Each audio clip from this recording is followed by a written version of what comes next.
Hello everybody, it's me again. As promised, I'm here with Chapter 5. I know a lot of you are going to go, what? But trust me, it's just to give you a taste of some of the action and, fantasy that goes into the book. As I said in the previous video, this takes place in a whole new world, and you'll know just by what happens in this chapter. I can promise you this, be releasing chapters 2, 3, and 4 as promised. But I wanted to jump the gun a little bit and really try and build up some anticipation with everybody. And I thought, what better way than to come to you all with quite possibly one of the most action-packed scenes that will be in the book until near the ending. I'm not going to give you any spoiler alerts towards the ending or anything of the sort. I'm only going to tell you this: you won't put it down. So, without further ado, no drum roll needed, here is Chapter 5. The sun was setting over the Kamarian Mountains, faster it seemed than usual, dust trailing behind a lone rider on a chestnut mare, the horse taken from a farm just a few hours and many miles ago. Sunlight glinted off the silver and gold armor the horseman wore under his stolen red duster. From beneath the long golden hair and tattered coat were barely visible broken wings. Blood trailed down his side as he kicked the horse's side yet again. He refused to die, yelling to the sky, "Not today!" Flames erupted from the horse's hooves as the rider lent it what was left of his own strength. This was a mission he could not fail, even if it was to be his last. He could hear the heavy beat of hooves nearby. His enemy grew closer with every passing moment, and still his destination was at least 100 more miles off. The horseman knew what he must do. He had no choice but to fight, muttering under his breath, "What good are wings when they're broken?" Slowing his mount to a halt, the rider climbed from it, his crimson coat flowing in the wind like a cape. Quickly, his pursuer overcame him, leaping from his demonic steed, flesh burning away from the hellfire which flowed out of its body as if wounded and bleeding.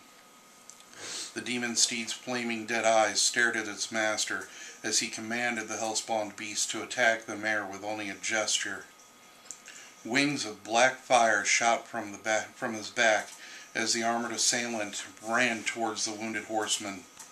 A sword made of blackened metal and enshrouded in black fire, forming in his hand as if out of thin air. His head bowed, the horseman whispered, "Hear me, Azrael. Lend me your strength, brother, enough to take at least this foe with me into your embrace." Golden flames erupted all around him as the horseman quickly blocked a downward slash, one which until moments ago would have been a killing blow. The demon rider mocked his foe with a laugh as the horseman raised his head, revealing bandaged eyes, knowing if he didn't end this quickly he would die and would have failed in his mission. Just as his attacker prepared another strike, a bolt of golden light erupted from the horseman's free hand, blinding his foe and allowing him a chance at a killing blow. With a strike at his foe's throat, a display of the skill with his sword attained only through constant training, the horseman was allowed time enough to smile. His sword engulfed in a brilliant golden fire as he held it high. The smile on his face reflecting his anger, the horseman spoke, "My name is Vesper. Tell your master I am coming. Tell him death comes with me." Sheathing his sword, Vesper turned away as the demon's head slowly fell from its body. Collapsing to his knees, his head bowed against the pommel of his sword, Vesper felt his strength leaving him, the flames which moments ago clung to his blade vanishing. The wounded Vesper watched the snow beneath him stain crimson as blood poured from his near-mortal wound. A chill ran through his body as he felt a familiar hand gently yet holding with it seemingly endless strength take hold of him, lifting the weakened Vesper to his feet. The once angelic and strong face of Vesper, now pale and drawn, was near expressionless as he spoke to his unseen companion. "Is it my time, brother? Am I not to finish this?" Vesper's body trembled as he heard the voice of his brother Azrael whisper in his ear, "As long as I exist, so too shall you. We began this journey together, and though I have no form here, my power is beyond those limits." Golden fire ignited all around Vesper, his wound mending as he heard Azrael's voice growing louder. "As long as my throne remains, your fire will continue to burn, little brother." Vesper's heart raced as he heard his brother's voice echo throughout the snow-covered valley. "Ride, brother, let none stand in your way." Turning his gaze to his fallen enemy's steed, Vesper's expression softened. The fire surrounding his body grew brighter as he approached the tormented stallion. Whispering softly to the creature in a gentle tone, "It's all right, friend. Let me ease your pain." Placing his hand gently alongside the still burning stallion, golden fire spread from Vesper's hand, slowly flowing into the countless wounds about its body. The blindfolded Vesper smiled slightly as he felt the horse become whole again, and with a stomp of its hooves, Vesper mounted the newly mended horse, riding once again with a look of determination on his face, lit by the setting sun. His face growing hardened as he looked ahead, Vesper asked aloud, "How did you live? She died, and yet you live. How can it be?" Knowing he had no time to spare, he would have to push his mount to its limits and ride through the night. As he turned his eyes upward, he watched the last of the setting sun drift beyond the mountains, turning the sky black. The night sky would have to provide him with what light it could for what he hoped would be the final leg of his journey. The paths he was forced to travel on more than a few occasions almost proved his undoing, forcing him to avoid both natural hazards and enemy scouts no doubt searching for him. Just as the sun began to rise, there Vesper saw before him his goal, allowing only a moment to breathe a sigh of relief before continuing on. As he drew near his goal, the hope within him withered for a moment as he saw before him what he feared most, the tear in the veil, and only means of saving the life of the son, who until recent he had no idea lived, was guarded by dozens of demons. Since his enemies had stripped him of his eyes, he was forced to find a new way to see, awakening in him the ability to see everything around him moments before it happens. It was this power he would need to rely on most if he was going to survive the coming confrontation and pass through the veil to save his son. With a kick to the horse's side, Vesper rode into what he hoped would be victory, in his mind knowing he couldn't afford to be defeated.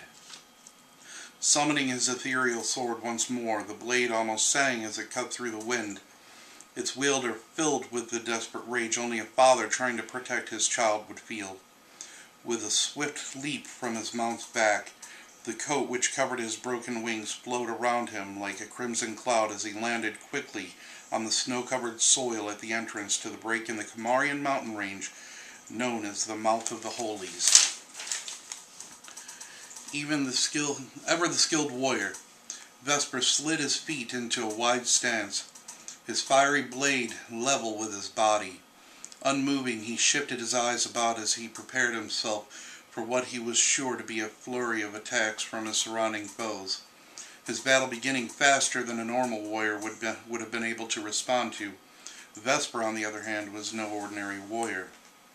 His recently attained precognition was already serving him well as he danced around his enemy's attacks with an inhuman grace. Twin blades sliced through the air as he slid on his knees beneath them, thrusting his sword first into the chest of the attacking demon to his right, then with a pass of his blade from behind his back to his left hand, he went for the attacker on that side as well, assuming a reverse grip, allowing the momentum of his sliding body to aid him in adding excess force to his blow. Vesper's blade sliced the abdomen of his assailant cleanly, his entrails spilling to the ground beneath him. With a spin of his torso, while digging his feet into the snow, Vesper looking almost as if he were a tiger ready to attack its prey, clutched his sword as he threw his head back, flinging his long golden hair away from his face. As quickly as he stopped, he began running between his opponents, once again dodging their barrage of attacks. With a superhuman dexterity, Vesper found himself grasping an arrow in mid-flight, thrusting it into a nearby attacker's eye. With an acrobatic leap, Vesper sent himself leaping back and forth higher with each jump. Though with his wings might be broken, he could still use height as an advantage. Temporarily banishing his sword, he drew from their holsters his prized golden repeating crossbows and began taking aim. From below, the demons could only watch, stunned as they realized what had happened. Vesper had them corralled. The last thing those unfortunate enough to find themselves trapped between the canyon walls saw was a brilliant light as Vesper sent volley after volley of golden bolts from his mystical crossbows soaring down toward them. Once again, after holstering his elegant weapons, he summoned his blade once more, using it to slide down the rock wall beside him. Carefully looking around for any further enemies, he stared momentarily at the blood-soaked ground. The bodies of his slain enemies surrounded him, and for a moment he stood there in amazement at what he had done. Vesper's body appeared to simply disappear as he stepped through what had been called the veil for as far back as his mind could recall, stopping only for a moment to take a deep breath and say, "I'm coming, son. I made it." That is the end of Chapter 5. I hope everybody who just heard me read this got the same chills down your spine that I did when I was writing it. That chapter came as naturally to me as I could ever imagine. I was asked recently, perhaps a few weeks ago, how it is that I write, because every writer has different methods. Do I take notes, or do I write down my ideas in little notebooks? And the answer to it was no. I just write. I pick up my pen, and it's as if something inside me clicks at just the right moment.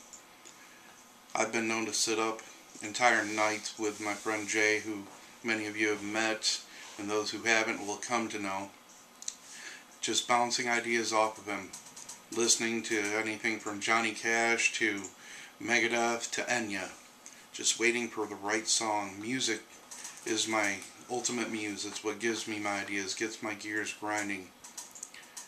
And it's because of that I was able to write that. I just want to say before I let you all go, I really hope you've enjoyed what I've read to you so far. I hope you continue to subscribe, like, comment. Make sure that you click the link below as they do in the other videos. I'm doing this just like the rest of you guys. See, look at me, I can point. And make sure that if you haven't subscribed, make sure that you do, and make sure, for those of you who are curious as to what some of the characters in the book will look like and haven't already done so, make sure you check out Raziel Tempest at YouTube. That's R-A-Z-I-E-L Tempest, T-E-M-P-E-S-T, all one word. He's my concept artist and creative consultant. If it weren't for him, I wouldn't have half of the characters or ideas that I do. He's the one who's ever patient with me and constantly listening and letting me bounce those insane ideas like you just heard out of, off of him. So, for those of you who want to know what he looks like, I'll let my cameraman Lynn pan around and show you. Jable, say hi. What's up? Okay, now that we've had the zoom in, again back to me. Yay me, I know. Aren't I just the prettiest? Anyway, I just want to say to everybody who's bothered to click on this or watch it in any way, thank you. And it's with you that we'll continue this project. It's with you that we'll keep this going. We'll spread it out there. We'll get it known. And with any luck, it'll land on a publisher's desk sometime soon. And before you know it, Falling Snow will be in print. I want to thank each and every one of you, all of my friends, all of them, whether it's on Xbox Live, whether it's on Facebook, anybody who's bothered to take the time out to look at this video. And I most certainly want to take just a moment out of my time and say thank you to my family, my fiance Lisa, my children, Betty, Lisa's mother, all of you for just putting up with my crap, because I know going through this, it's a rough process. I want to thank James just for being him, Lynn, just because he's got the energy of youth that I sometimes need to get me going. Again, back to Jay, who's been a constant help. And to all my critics, and there are many, both good and bad, who've offered good advice, and advice that, though it may have been bad, did help me. It motivated me to write even more, write even better than before.